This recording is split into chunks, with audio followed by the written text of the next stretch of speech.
Grimm's Fairy Tales Chapter 41. There were two brothers who were both soldiers. The one was rich and the other poor.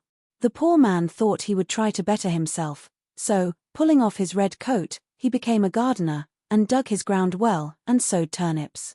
When the seed came up, there was one plant bigger than all the rest, and it kept getting larger and larger, and seemed as if it would never cease growing, so that it might have been called the Prince of Turnips, for there never was such a one seen before, and never will again.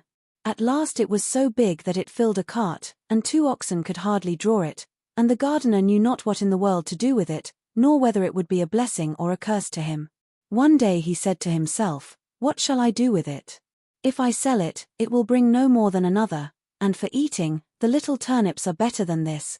The best thing perhaps is to carry it and give it to the king as a mark of respect." Then he yoked his oxen, and drew the turnip to the court, and gave it to the king. "What a wonderful thing," said the king. "I have seen many strange things, but such a monster as this I never saw.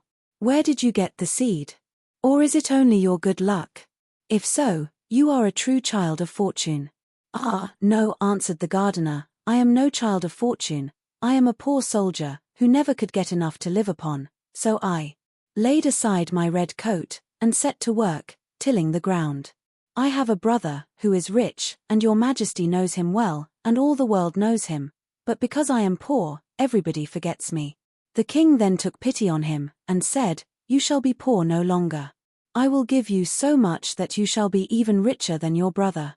Then he gave him gold and lands and flocks, and made him so rich that his brother's fortune could not at all be compared with his.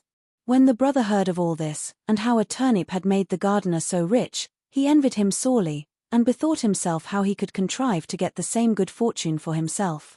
However, he determined to manage more cleverly than his brother, and got together a rich present of gold and fine horses for the king, and thought he must have a much larger gift in return, for if his brother had received so much for only a turnip, what must his present be worth?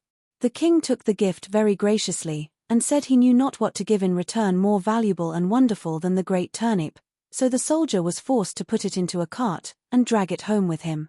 When he reached home, he knew not upon whom to vent his rage and spite, and at length wicked thoughts came into his head, and he resolved to kill his brother. So he hired some villains to murder him, and having shown them where to lie in ambush, he went to his brother, and said, "Dear brother, I have found a hidden treasure, let us go and dig it up, and share it between us." The other had no suspicions of his roguery, so they went out together, and as they were traveling along, the murderers rushed out upon him, bound him, and were going to hang him on a tree. But whilst they were getting all ready, they heard the trampling of a horse at a distance, which so frightened them that they pushed their prisoner neck and shoulders together into a sack, and swung him up by a cord to the tree, where they left him dangling, and ran away.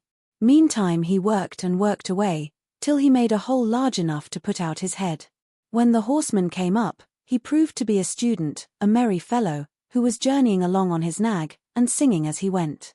As soon as the man in the sack saw him passing under the tree, he cried out, "Good morning. Good morning to thee, my friend." The student looked about everywhere, and seeing no one, and not knowing where the voice came from, cried out, "Who calls me?" Then the man in the tree answered, "Lift up thine eyes, for behold here I sit in the sack of wisdom. Here have I, in a short time, learned great and wondrous things. Compared to this seat, all the learning of the schools is as empty air. A little longer, and I shall know all that man can know, and shall come forth wiser than the wisest of mankind. Here I discern the signs and motions of the heavens and the stars, the laws that control the winds, the number of the sands on the seashore, the healing of the sick, the virtues of all simples, of birds, and of precious stones. Wert thou but once here, my friend, thou wouldst feel and own the power of knowledge." The student listened to all this and wondered much. At last he said, "Blessed be the day and hour when I found you. Cannot you contrive to let me into the sack for a little while?" Then the other answered, as if very unwillingly, "A little space I may allow thee to sit here, if thou wilt reward me well and entreat me kindly, but thou must tarry yet an hour below, till I have learnt some little matters that are yet unknown to me."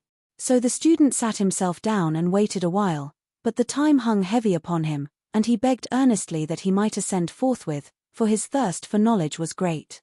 Then the other pretended to give way, and said, "Thou must let the sack of wisdom descend, by untying yonder cord, and then thou shalt enter." So the student let him down, opened the sack, and set him free. "Now then," cried he, "let me ascend quickly." As he began to put himself into the sack heels first, "Wait a while," said the gardener, "that is not the way." Then he pushed him in head first, tied up the sack, and soon swung up the searcher after Wisdom dangling in the air. "How is it with thee, friend?" said he. "Dost thou not feel that wisdom comes unto thee? Rest there in peace, till thou art a wiser man than thou wert." So saying, he trotted off on the student's nag, and left the poor fellow to gather wisdom till somebody should come and let him down.